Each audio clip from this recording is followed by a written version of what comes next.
नमस्कार। मैं वीके शास्त्री अपने चैनल के माध्यम से आप सभी दर्शकों का बहुत बहुत स्वागत करता हूं। कुंभ राशि के जातकों के जीवन में 2023 के गोल्डन पीरियड की शुरुआत होने जा रही है। जी हां, अगस्त 2023 से आपके जीवन के गोल्डन पीरियड की शुरुआत होने जा रही है। पिछले 7 माह में जो कष्ट परेशानियां आपने झेली, उनके अंत की शुरुआत अगस्त 2023 से होने जा रही है। तो इस वीडियो में हम ग्रहों के गोचर के आधार पर इन्हीं बातों पर चर्चा करेंगे कि अगस्त 2023 में आपकी आर्थिक स्थिति कैसी रहेगी, स्वास्थ्य कैसा रहेगा, शिक्षा, प्रतियोगिता, लव, रोमांस की दृष्टि से ये माह कैसा रहेगा, नौकरी, रोजगार, व्यापार की दृष्टि से, और इसके अलावा भाग्य, कर्म, पुरुषार्थ का कितना साथ मिलेगा आपको, यात्रा, देशाटन, धर्म, अध्यात्म, स्पिरिचुअलिटी, विदेश और दाम्पत्य सुखों की दृष्टि से ये माह कैसा रहेगा, इस पर भी चर्चा करेंगे इस वीडियो में। ये विश्लेषण आपकी चंद्र राशि के आधार पर किया जा रहा है और वीडियो के अंत में मैं आपको ग्रहों के उपाय भी बताऊंगा। तो ये है कुंभ राशि के जातकों की कुंडली। आपके लग्न के स्वामी शनिदेव हैं और शनिदेव आपकी कुंडली में लग्न भाव में गोचर करते हुए शश राजयोग का निर्माण कर रहे हैं।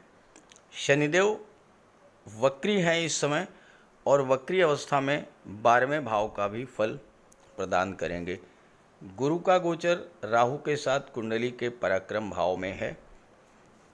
शुक्र का गोचर कुंडली के छठे भाव में वक्री अवस्था में है और छठे भाव में गोचर करते हुए शुक्र पंचम भाव का भी फल प्रदान करेंगे। जहाँ तक सूर्य की बात है, सूर्य 17 अगस्त तक छठे भाव में है। इसके बाद 7वें भाव में अपनी ही राशि में केंद्र के भाव में गोचर करेंगे और यहाँ बुध के साथ बुधादित्य राजयोग तो बनेगा ही, केंद्र त्रिकोण राजयोग भी बनेगा। देखिए, बुध केंद्र के भाव सप्तम भाव के स्वामी हैं, सूर्य केंद्र के भाव के स्वामी हैं। देखिए 5 लिखा है सप्तम भाव में, 5 का मतलब सिंह राशि, तो सूर्य सिंह राशि के स्वामी होते हैं। तो केंद्र के भाव के स्वामी हुए सूर्य और बुध पंचम के स्वामी हैं त्रिकोण के भाव के, तो केंद्र त्रिकोण राजयोग भी बन रहा है। तो इस तरह कुंभ राशि के जातकों के लिए अगस्त 2023 में 3 राजयोग बन रहे हैं। शनि के द्वारा शश राजयोग, सूर्य बुध के द्वारा बुधादित्य राजयोग और सूर्य बुध के द्वारा ही केंद्र त्रिकोण राजयोग। और इसके अलावा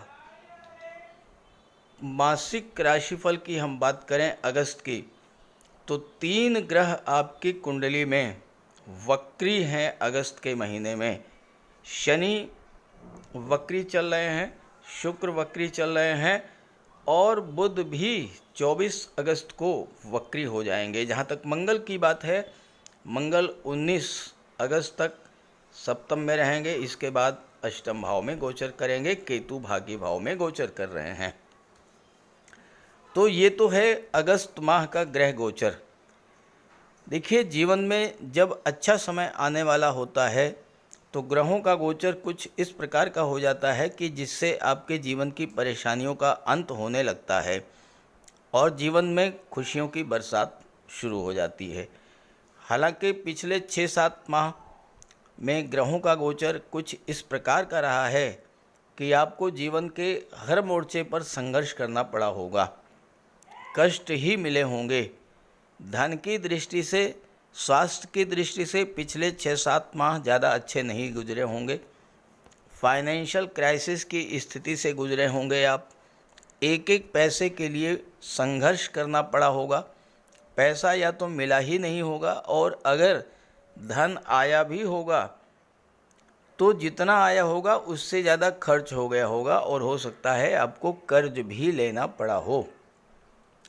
कारोबार, व्यापार की दृष्टि से पिछले 6-7 माह ज़्यादा अच्छे नहीं रहे होंगे। नौकरी, रोजगार को लेकर आपके मन में चिंता बढ़ी होगी। जो अपने थे उन्होंने भी आपसे दूरी बनानी शुरू कर दी होगी। और हो सकता है कि किसी कारण से आपकी सामाजिक छवि भी धूमिल हुई हो। आर्थिक संकट, मित्रों रिश्तेदारों से दूरी, खराब स्वास्थ्य, व्यापार व्यवसाय में मंदी के कारण आपने बहुत अधिक मानसिक कष्ट भी झेला होगा। हो सकता है थकान, एंग्जाइटी और डिप्रेशन की स्थिति से भी गुजरे हों आप। कमेंट करके बताइएगा। लेकिन अब समय बदलने जा रहा है और इसकी शुरुआत 15 जुलाई से भी हो चुकी है। आपने महसूस भी किया होगा इस परिवर्तन को, और अगस्त 23 से आपके जीवन के गोल्डन पीरियड की शुरुआत होने जा रही है। तो ग्रहों के गोचर के आधार पर कुंभ राशि के जातकों के लिए अगस्त 2023 कैसा रहेगा, आइए इसी को समझते हैं।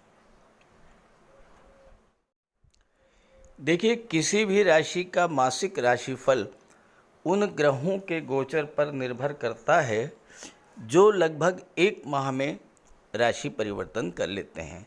सूर्य, शुक्र, मंगल, बुध, ये ऐसे ग्रह हैं जो लगभग एक माह में राशि परिवर्तन कर लेते हैं। इसमें भी सबसे महत्वपूर्ण है सूर्य का गोचर, क्योंकि सूर्य ग्रहों के राजा हैं। अब देखिए, सूर्य आपकी कुंडली के छठे भाव में गोचर कर रहे हैं। छठा भाव होता है नौकरी का, और सूर्य नौकरी के, शासन प्रशासन के, विदेश सेवा और न्यायिक सेवा के, पद प्रतिष्ठा के कारक होते हैं। तो छठे भाव में सूर्य का गोचर नौकरी रोजगार की दृष्टि से बहुत ही महत्वपूर्ण होगा। देखिए, सूर्य इस महीने अगस्त में पुष्य नक्षत्र, आश्लेषा नक्षत्र और मघा नक्षत्र से होकर गुजरेंगे। पहले के जो 3 दिन हैं वो शनि के नक्षत्र पुष्य नक्षत्र में गोचर होगा। 1 से 3 अगस्त तक सूर्य का गोचर शनि के नक्षत्र में होगा। शनि आपके लग्न के स्वामी हैं, शनि 12वें भाव के स्वामी हैं। लग्नेश के नक्षत्र में सूर्य का गोचर आपके मान सम्मान में वृद्धि करेगा, पद प्रतिष्ठा का लाभ दिलाएगा, पावर अथॉरिटी को बढ़ाएगा। और इसके अलावा शनि 12वें भाव के स्वामी हैं, तो विदेश जाने का या विदेश में नौकरी का योग बनेगा। किसी मल्टीनेशनल कंपनी में आपको नौकरी मिल सकती है। इसके बाद 4 से 16 अगस्त तक सूर्य का गोचर बुध के नक्षत्र आश्लेषा नक्षत्र में होगा। बुध आपकी कुंडली में पंचम भाव और अष्टम भाव के स्वामी हैं। पंचम भाव संतान का होता है, शिक्षा का होता है, लव रोमांस का होता है, शेयर मार्केट मनोरंजन का होता है। तो इन सब क्षेत्रों के लिए सूर्य का गोचर बहुत अच्छा रिजल्ट देने वाला होगा। पंचम भाव का संबंध छठे भाव से जब बनेगा तो नौकरी के योग बनेंगे। बुध अष्टम के स्वामी हैं, अष्टम भाव के स्वामी होकर के सप्तम में गोचर कर रहे हैं केंद्र के भाव में। तो व्यापारियों के लिए भी बुध का ये गोचर बहुत अच्छा रहेगा। अष्टम भाव परिवर्तन का होता है, आप व्यापार या नौकरी में परिवर्तन करना चाहेंगे, लेकिन ध्यान दें कि अष्टम भाव डीप रिसर्च का भी होता है और आपकी कुंडली में 3 ग्रह वक्री हैं। तो ऐसी स्थिति में कोई परिवर्तन करने से पहले बहुत गहन विचार करें, अपने कार्य पर आप डीप रिसर्च करें, आप इस बात का अनुसंधान करें कि आपके कार्य में कहाँ पर कमी है, क्या सुधार कर सकते हैं जिससे कि कार्य क्षेत्र में उन्नति और लाभ देखने को मिले। परिवर्तन से कोई विशेष लाभ इस समय आपको नहीं होगा। 17 के बाद सूर्य सप्तम भाव में आ जाएंगे, बुध के साथ होंगे और केतु के नक्षत्र में। केतु भाग्य भाव में गोचर कर रहे हैं, तो भाग्य के दृष्टि से भी 17/8 के बाद का समय बहुत अच्छा रहेगा। केतु सर्वथा शुभ ग्रह माने जाते हैं। हालांकि केतु नवम भाव में आपका झुकाव धर्म अध्यात्म की ओर कर देंगे और आपको इसका बहुत ज़बरदस्त लाभ भी मिलेगा। अब स्वास्थ्य की बात करें तो लग्नेश लग्न भाव में ही गोचर कर रहे हैं, इसलिए स्वास्थ्य आपका ठीक रहेगा। हालांकि 12वें भाव का भी फल देंगे तो थोड़ा सा केयरफुल रहना पड़ेगा। हाँ, ये बात ज़रूर है कि मंगल की दृष्टि भी पड़ेगी और मंगल जो है वो आकस्मिक घटनाओं के दुर्घटनाओं के कारक होते हैं, तो वाहन चलाते समय आपको विशेष सावधानी बरतनी है। और अगर आपको ब्लड संबंधी कोई रोग है तो आपको सावधानी बरतनी पड़ेगी। अब कैरियर की बात करें तो कैरियर का विचार दशम भाव से किया जाता है। दशम भाव के स्वामी मंगल हैं और मंगल तीसरे भाव के स्वामी हैं, तो आपके पराक्रम पुरुषार्थ में वृद्धि करेंगे। आप नए उत्साह के साथ कार्य क्षेत्र में आगे बढ़ेंगे। मंगल सप्तम में गोचर कर रहे हैं सूर्य की राशि में। सूर्य राजा हैं, मंगल सेनापति हैं, दोनों परम मित्र हैं और केंद्र के भाव में हैं, तो कैरियर की दृष्टि से समय अच्छा रहेगा, खास करके 19 अगस्त तक। हालांकि शनि की दृष्टि भी दशम भाव पर पड़ रही है, तो किसी भी कार्य में जल्दबाजी से आपको बचना है, सोच विचार करके कार्य करना है, क्योंकि शनि वक्री हैं। 19 के बाद मंगल अष्टम में चले जाएंगे। अष्टम भाव परिवर्तन का होता है, मंगल दशम के स्वामी हैं, तो कैरियर में थोड़ी बहुत उठापटक हो सकती है। और चूंकि शनि वक्री हैं, वक्री शनि की दृष्टि पड़ रही है, तो आपको अपने प्रयासों का फल मिलने में देरी हो सकती है, लेकिन आपको धैर्य रखना है।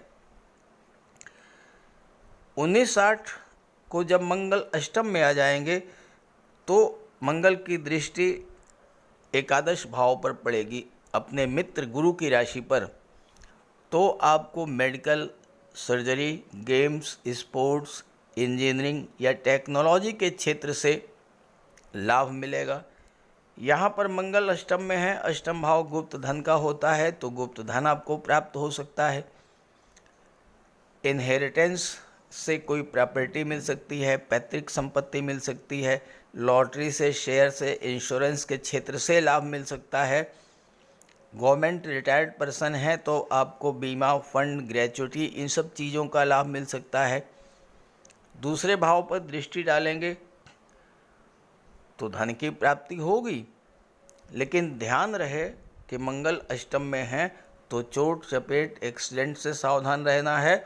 दूसरी बात, दूसरा भाव वाणी का होता है, तो वाणी पर भी आपको नियंत्रण रखना है। बोलने से, कुछ कहने से पहले आपको बहुत सोच समझ करके बोलना है, क्योंकि मंगल क्रोध के कारक, उग्रता के कारक, लड़ाई झगड़े के कारक हैं और शनि 12वें भाव के स्वामी हैं, तो वाणी पर नियंत्रण नहीं रखा अगर आपने तो कोर्ट कचहरी का चक्कर भी पड़ सकता है। अब व्यापार की बात करें तो व्यापारियों के लिए तो पूरा महीना बहुत अच्छा है। व्यापार के कारक बुध होते हैं, सप्तम भाव व्यापार का होता है। व्यापार का कारक व्यापार के ही भाव में जब गोचर कर रहा है तो फिर इससे अच्छी स्थिति तो कुछ बन ही नहीं सकती है। और 17 अगस्त को सूर्य भी आ जाएंगे। सूर्य तो जिस भाव में गोचर करते हैं उस भाव को प्रकाशित कर देते हैं। सूर्य का गोचर केवल और केवल दाम्पत्य सुखों के लिए प्रतिकूल होता है, अन्यथा केंद्र के भाव में गोचर कर रहे हैं, बुधादित्य राजयोग बना रहे हैं, व्यापार की दृष्टि से बहुत अच्छा रहेगा। जॉब कैरियर के लिए 19 अगस्त तक बहुत अच्छा है, व्यापार के लिए 17 अगस्त के बाद बहुत अच्छा है। और बुध का तो पूरे माह में सप्तम में ही गोचर करेगा। हालांकि बुध पंचम के स्वामी हैं और अष्टम के भी स्वामी हैं, तो व्यापार में परिवर्तन का भी आपका मन होगा। और साथ ही साथ 17 अगस्त के बाद व्यापार व्यवसाय को बढ़ाने के लिए भी बेहतर समय रहेगा। और व्यापार व्यवसाय में धन का निवेश करना चाहते हैं तो उसके लिए शुक्र बैठे हैं 6ठे भाव में, आपको इतना धन प्रदान कर देंगे, आप अपने व्यापार व्यवसाय का विस्तार कर सकते हैं।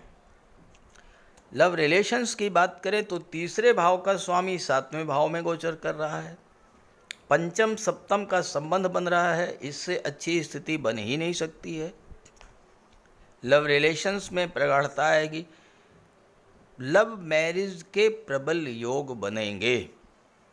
पंचम का सीधा संबंध सप्तम से बन रहा है, लव मैरिज का योग बनेगा, बहुत अच्छा योग बन रहा है, लेकिन दाम्पत्य जीवन के लिए ज़्यादा अच्छा नहीं है, क्योंकि सूर्य और मंगल दोनों ही सप्तम भाव में दाम्पत्य सुखों में कमी लाते हैं।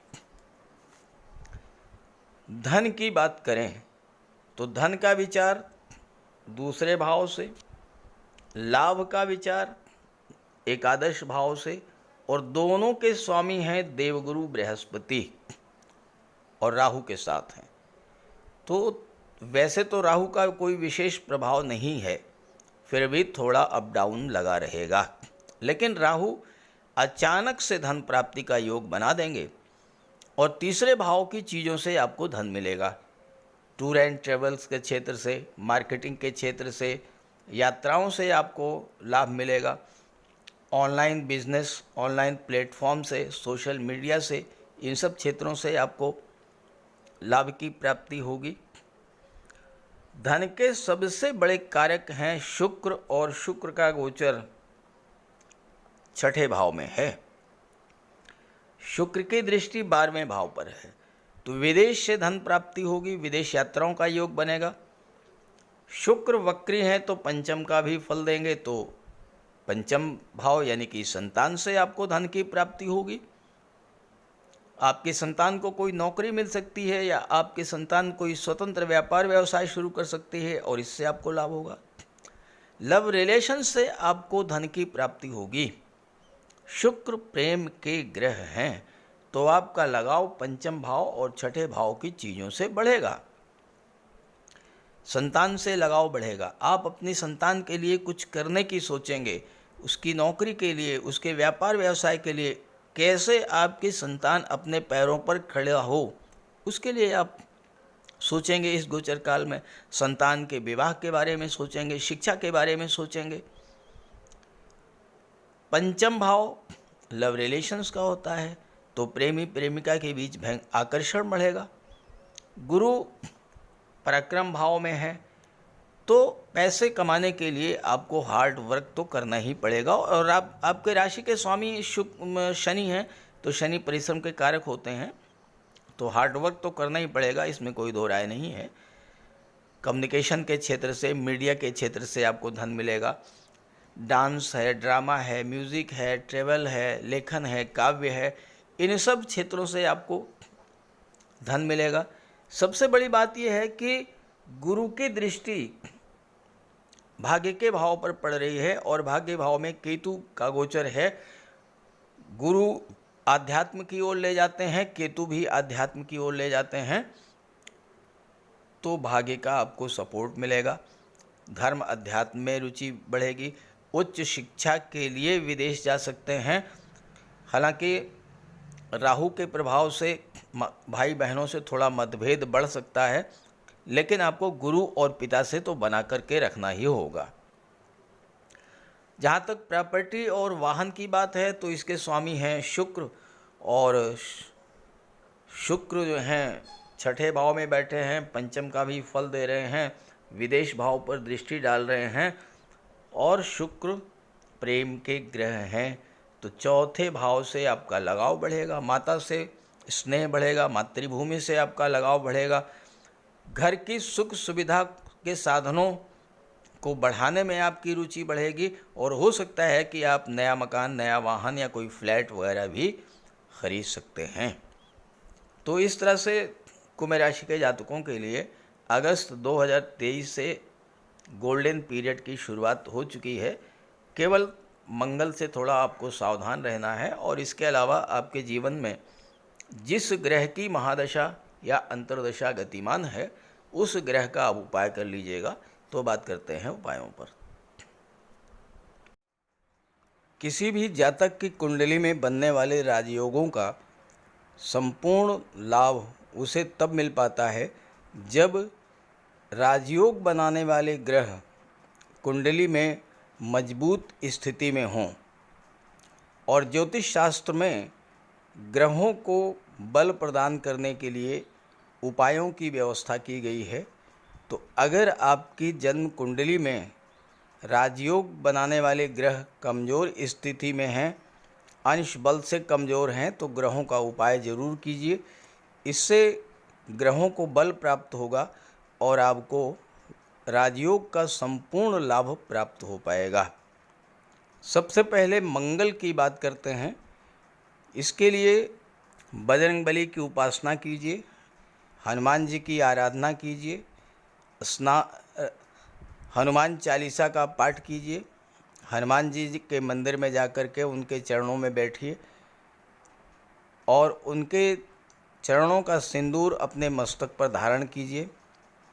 मंगलवार के दिन स्नान के बाद लाल वस्त्र धारण कीजिए, मंगलवार का व्रत रखिए। हनुमान जी को सिंदूर में चमेली का तेल मिलाकर के अर्पित करें। हनुमान जी को चोला चढ़ाएं और मूंगा धारण कर सकते हैं, लेकिन किसी योग्य ज्योतिषी से परामर्श लेकर। और मंगलवार के दिन लाल वस्त्र, गेहूँ, गुड़ और तांबे का दान करने से भी मंगल को बल प्राप्त होता है। जहाँ तक देवगुरु की बात है, देवगुरु बृहस्पति को प्रसन्न करने के लिए गुरुवार का व्रत रखिए। 5 गुरुवार, 11 या 43 गुरुवार का व्रत रखें। घर में केले का एक वृक्ष लगा लें और उसकी सेवा करें। स्नान करते समय पानी में हल्दी या केसर मिलाकर स्नान करें और हल्दी या केसर का तिलक लगाएं। भूल करके भी गुरु, साधु, संतों का, माता पिता का अपमान ना करें। माता पिता, गुरु और वृद्धों का सम्मान करें, उनकी सेवा करें और उनका आशीर्वाद प्राप्त करें। तोते को चने की दाल खिलाएं, इससे बुध और गुरु दोनों प्रसन्न होते हैं। पुखराज भी धारण कर सकते हैं गुरुवार के दिन, लेकिन योग्य ज्योतिषी का परामर्श लेकर ही कोई रत्न धारण करें। ज़्यादा बेहतर ये है कि हल्दी की एक गांठ पीले वस्त्र में बांधकर अपने बाजू में बांध लीजिए और पीले रंग के वस्त्रों का ज़्यादा प्रयोग कीजिए। चादर, तकिए, गिलाफ ये सब पीले रंग के रखिए, पर्दे। शुक्र को बल प्राप्त हो, इसके लिए माता लक्ष्मी की उपासना कीजिए और 21 या 31 शुक्रवार को व्रत रखें। शुक्रवार के दिन सफ़ेद रंग के वस्त्र, चीनी, चावल, दूध और दही, घी से बने पदार्थों का सेवन करें। और शुक्रवार के दिन सफ़ेद वस्त्र, चावल, चीनी, घी, श्रृंगार सामग्री, कपूर, मिश्री और दही, इन सब चीज़ों का यथाशक्ति दान करें। डायमंड धारण कर सकते हैं, लेकिन हीरा धारण करने से पहले योग्य ज्योतिषी का परामर्श ले लें। महिलाओं का सम्मान करें। शुक्रवार के दिन कन्याओं को खीर और मिष्ठान का भोजन कराएं। इत्र का प्रयोग करें। घर को साफ सुथरा रखें और भगवान शिव को श्वेत पुष्प अर्पित करें। जहाँ तक बुध की बात है, तो बुधवार के दिन तुलसी का पौधा लगाकर उसकी सेवा करें। गाय की सेवा करें, गाय को हरा चारा खिलाएं। हरियाली बढ़ाने वाले पौधे लगाएं और दान करें पौधों का, क्योंकि बुध को हरा रंग अत्यंत प्रिय है। बुधवार को घर के मेन डोर पर पंच पल्लव का तोरण लगा दें और किन्नर को दान देकर उसका आशीर्वाद प्राप्त करें। देवी दुर्गा के मंदिर में हरे रंग की चूड़ियाँ दान करें। गणेश जी की उपासना करें और साबुत हरी मूंग हरे कपड़े में बांधकर अर्पित करें। बुधवार के दिन हरे रंग के रुमाल, मोजे और टाई का प्रयोग करें। ओम बुम बुधाय नमः इसका एक माला जाप करें। पन्ना धारण कर सकते हैं, लेकिन परामर्श के बाद किसी योग्य ज्योतिषी से। और ना तो झूठ बोलें और ना ही किसी को अपशब्द कहें। जहाँ तक शनिदेव की बात है तो कम से कम 19 और ज़्यादा से ज़्यादा 51 शनिवार का व्रत रखें। पीपल के वृक्ष के नीचे सरसों के तेल का दीपक जलाएं शनिवार के दिन। शनिवार के दिन एक प्याले में, एक कटोरी में सरसों का तेल लेकर के उसमें अपना चेहरा देखिए और फिर उस तेल को दान कर दीजिए। उड़द से बनी पंजीरी, पकौड़ा, चीला, बड़ा, इन सब का सेवन करिए। सरसों के तेल में बने भोज्य पदार्थों का सेवन कीजिए। शनिवार के दिन कंबल, जूता, चप्पल, लोहा, काला तिल, काला उड़द, काले वस्त्र और जटा वाले नारियल दान दें। नीलम धारण कर सकते हैं, लेकिन नीलम धारण करना किसी योग्य ज्योतिषी से परामर्श लेकर धारण करें, क्योंकि नीलम रंग से राजा भी बना देता है और कभी कभी अगर नीलम आपके लिए शुभ नहीं हुआ तो राजा से रंक भी बना देता है। इसलिए नीलम का प्रयोग बहुत सोच समझ कर करें। ज़्यादा बेहतर ये है कि आप गरीबों की हेल्प करें। कोई भी गरीब, लाचार, असहाय, दिव्यांग व्यक्ति आपके पास आता है, मदद कीजिए यथासंभव और किसी भी गरीब व्यक्ति को कष्ट ना दें। साथ ही साथ ऐसे कार्य ना करें जो कि शनिदेव को पसंद नहीं है। शनिदेव को छल, कपट, झूठ, फरेब, बेईमानी, आलस्य ये सब पसंद नहीं है, तो ऐसे कार्य मत कीजिए। और शनिदेव को अनुशासन, परिश्रम, मेहनत, ईमानदारी और सच्चाई ये पसंद है, तो ये आप अपने अंदर इन गुणों को विकसित करें, शनिदेव प्रसन्न होंगे। तो उपाय ज़रूर कीजिएगा, इससे आपको लाभ होगा। नमस्कार।